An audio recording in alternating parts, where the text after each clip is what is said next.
नमस्कार मित्रों, धोखा देने वाले को परमात्मा कौन सी सज़ा देते हैं। अक्सर हम लोग देखते हैं कि ज़िंदगी में हर तीसरा या चौथा इंसान धोखे से परेशान है। आखिरकार लोग लोगों को धोखा क्यों देते हैं? अगर आप किसी को धोखा देते हैं यानी विश्वासघात करते हैं तो आपको परमात्मा कौन सा दंड देंगे, ये आपको कहानी सिखाएगी। इसीलिए कहानी को अंत तक ज़रूर सुने। चलिए मित्रों, कहानी को शुरू करते हैं।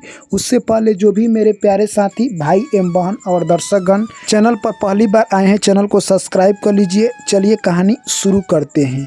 एक प्यारा सा गांव था। उस गांव में यानी कहे तो एक पंडित महाराज और नाई रहा करते थे। पंडित महाराज पूजा पाठ कराने के लिए उस गांव में प्रसिद्ध थे। ठीक उसी प्रकार नाई भी पूजा पाठ में पंडित महाराज के साथ जाता और जो भी काम होता वही काम करता। यानी दोनों की ज़िंदगी काफ़ी अच्छी खासी चल रही थी। नाई का शादी नया नया हुआ था। नाई अभी दूर दूर कहीं पूजा पाठ कराने के लिए पंडित जी के साथ नहीं जाता। एक दिन पंडित महाराज कहते हैं कि हे नाई भाई, हम लोगों को चलना है एक जगह बहुत दूर पूजा पाठ कराने के लिए। तभी नाई कहता है कि मैं अगर पंडित जी को यानी ना कहता हूँ तो हम दोनों के बीच में जो भी आपसी दोस्ती है वो खराब हो सकती है। परंतु दोस्तों, एक कहावत है यानी पक्षी में कौवा और जानवर में गिद्दर और इंसान में नाई से कोई ही तेज होगा। वैसे ही यानी कहे तो नाई ने एक चाल चला और पंडित महाराज से एक चैलेंज रख दी। नाई सोचता है कि अगर मैं चैलेंज रखता हूं तो मेरा काम भी बन जाएगा और पंडित महाराज को ये पता भी नहीं चलेगा। नाई कहता है कि अगर आप मेरे एक चैलेंज को स्वीकार करते हैं तो मैं आपके साथ चलने के लिए तैयार हूँ। दोस्तों, उसके बाद यानी कहे तो पंडित महाराज कहते हैं ठीक है, तुम्हारा चैलेंज मुझे एक्सेप्ट है। तभी नाई कहता है कि हम उसी शर्त पर चलेंगे जब आप मेरे प्रश्नों का उत्तर देते रहेंगे। पंडित महाराज कहते हैं ठीक है, जब भी तुम प्रश्न पूछोगे उस प्रश्न का मैं उत्तर देता रहूँगा। अगर जिस दिन मैंने तुम्हारा प्रश्न का उत्तर नहीं दिया तुम उसी जगह से लौटकर पुनः घर चले आना। दोस्तों, कहे तो नाई की नई नई शादी हुई थी, इसीलिए वो जाना नहीं चाहता था। अगले दिन सुबह होते ही वो दोनों यानी कहे तो अपने गंतव्य स्थान के लिए प्रस्थान कर जाते हैं। वो लोग कुछ सामान रास्ते में खाने के लिए लिए हुए थे। जाते जाते शाम हो जाता है। एक जंगल में वो लोग ठहरते हैं। तभी पंडित महाराज कहते हैं कि हे नाई भाई, तुम जाओ मार्केट से कुछ यानी सब्जी खरीद कर लेकर आओ, तब हम लोग यानी यहीं पर बनाएंगे और खाकर आज आराम करेंगे। मौका पाते ही नाई यानी कहे तो मार्केट निकल जाता है। जैसे ही वो मार्केट में जाता है तो देखता है कि एक बकरे को बहुत सारे लोग मिलकर मार रहे थे। यह सब देखकर यानी नाई चौकन्ने हो जाता है।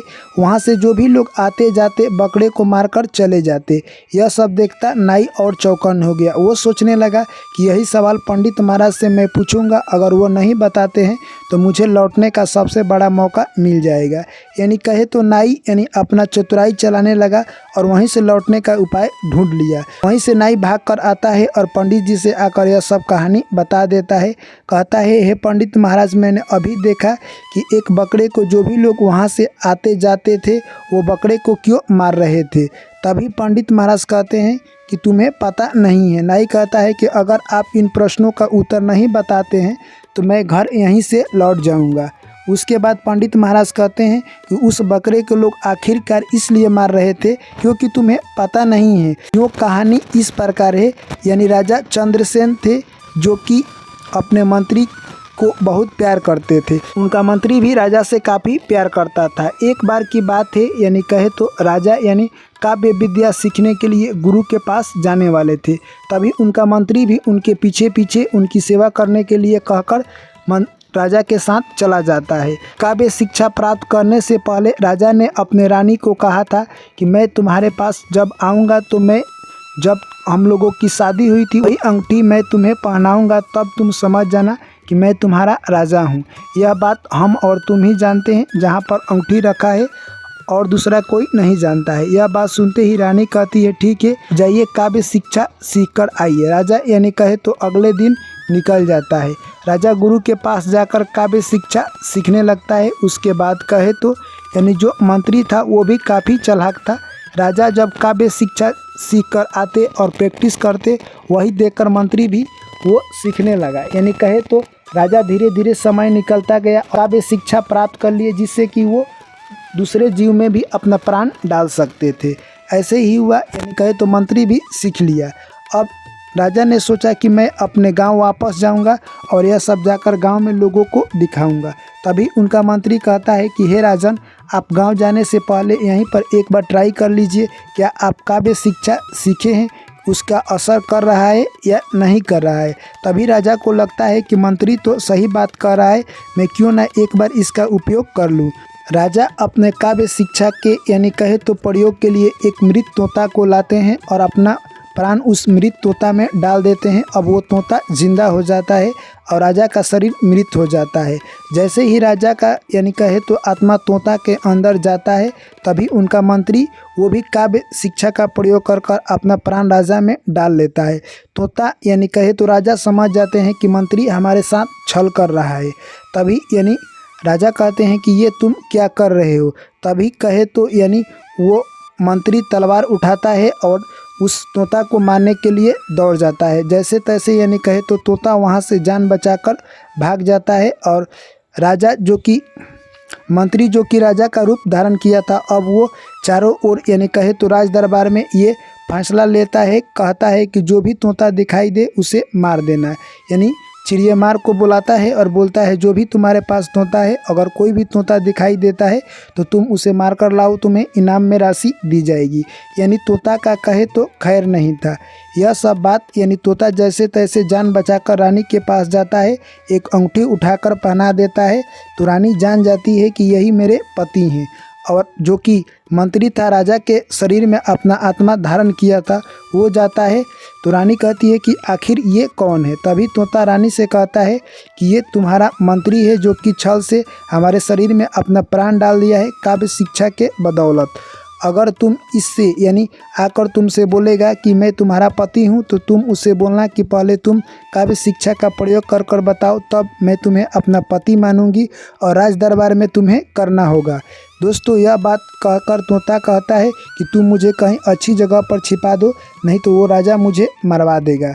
रानी कहती है उस तोता को अच्छी जगह पर यानी छिपा देती है और जैसे ही वो राजा आता है उनसे शर्त रखती है कि मैं आपको तभी पति मानूंगी जब आप यानी काव्य शिक्षा का प्रयोग पूरे समाज में करेंगे। जो मंत्री था राजा के शरीर में अपना प्राण धारण किया था, वो तैयार हो जाता है और अगले दिन यानी कहे तो राज दरबार लगता है और उसी में यानी एक बकरे को लाया जाता है और एक तोता भी आ जाता है। यानी रानी जो तोता छुपा कर रखी है वो भी लेकर आ जाती है।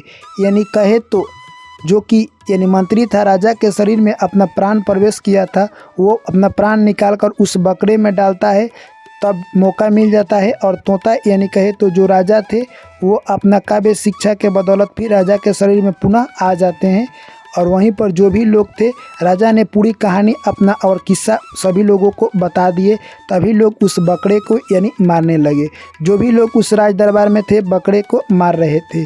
इसीलिए पंडित महाराज कहते हैं कि जो बकरा तुमने मार्केट में देखा, इसीलिए जो भी लोग वहाँ से आते जा रहे हैं वही लोग बकरे को मार रहे हैं। यानी मंत्री जो कि यानी कहे तो राजा के साथ धोखा किया था, आत्मविश्वास से खेला था, यानी कहे तो विश्वासघात किया था, इसीलिए जो भी लोग उसके राज दरबार में आते जाते हैं उस बकरे को मार रहे हैं। तुम्हें इस बात का पता नहीं।